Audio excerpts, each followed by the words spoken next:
Fitnah dan pembohongan yang dibuat oleh seorang menteri besar. Saya ada pengalaman 22 bulan dengan PAS. Apa yang tidak kita bantu di Pahang. Tapi akhirnya ditikam belakang. Tapi saya pun mengambil pendekatan presiden juga. Kita kena berniat baik dulu dengan diorang ni. Tetapi apa yang kita buat, mereka balas dengan cara khianat kita lah. Betray us, UMNO.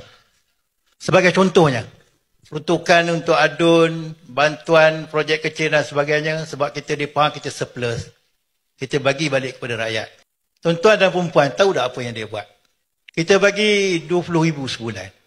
Yang ini kita bincanglah dengan audit, dengan pihak-pihak tertentu supaya tidak diambil kira sangat. Sebab nak bagi 100, 200 kepada orang sakit, budak-budak sekolah dan sebagainya. Dan duit ini sepatutnya setiap adun-adun daripada Barisan Nasional dibelanjakan.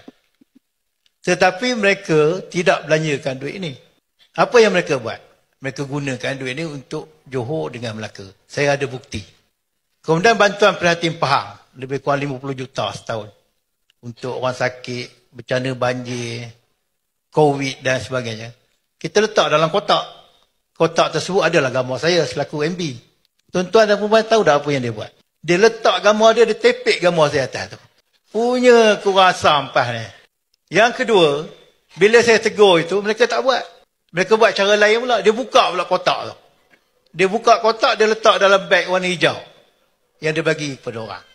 Jadi itulah bila niat mereka ni tidak baik, tidak ikhlas, Allah Ta'ala tunjuk. Fitnah dan pembohongan yang dibuat oleh seorang menteri besar. Menteri besar mengatakan semasa muafakat nasional antara PAS dan UMNO di Pahang, PAS telah menikam belakang. PAS telah khianat kepada UMNO. Hari ini, saya ingin menjawab fitnah tersebut. MB kata PAS khianat. Dan MB bagi contoh, YB PAS guna duit peruntukan 20,000 tersebut untuk Melaka dan Johor. Dia sebut Melaka dan Johor. Saya yakin dia merujuk kepada PRN Melaka dan PRN Johor. Dan dia kata dia ada bukti PAS guna duit 20,000 tu untuk PRN Melaka dan PRN Johor. Saya nak nyatakan di sini. Pertama, peruntukan 20,000 bukan diberikan secara terus. Peruntukan 20,000 setiap bulan itu diberikan kepada YB PAS secara klaim. YB kena kemukakan resit pembuktian bahawa duit itu diberi dan dibelanjakan kepada siapa. Resit itu mesti diserahkan kepada pegawai keuangan negeri, baru kerajaan negeri ganti balik 20,000 yang diberikan itu.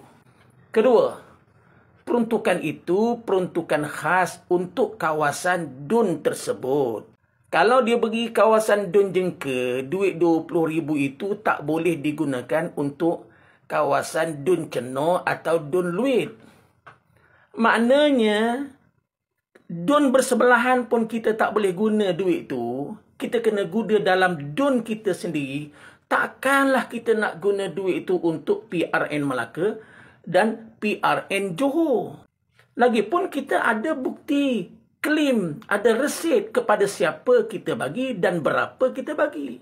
Yang paling menyedihkan lagi dan fitnah terbesar yang dibuat oleh Menteri Besar Pahang, Datuk Seri Wan Rosdi, PRN Johor pada 12 Mac 2022. Saya ulang. PRN Johor 12 Mac 2022. Sedangkan bantuan khas kerajaan negeri 20,000 itu telah diberhentikan bermula Januari 2022. PRN bulan Mac. Pemberhentian di stop peruntukan pada Januari 2022. Jadi saya minta Menteri Besar kemukakan bukti. Bila kita guna duit peruntukan 20,000 itu untuk PRN Melaka dan PRN Johor. Kemudian saya nak sentuh, dia sebut bantuan prihatin Pahang, ada tepek gambar MB Tiba-tiba YB PAH tepek juga gambar dia. Tuan-tuan dan puan-puan, masa tu kita muafakat nasional. Kita bukan buang gambar Menteri Besar tu. Kita letak bersebelahan gambar kita dengan gambar Menteri Besar. Kita bukan khianat, bukan buang gambar Menteri Besar. Tetapi oleh kerana atas dasar muafakat nasional, maka kita letak kebersamaan. Lagipun DUN kita. Kita letak gambar kita bersama dengan Menteri Besar dalam memberikan peruntukan duit-duit rakyat.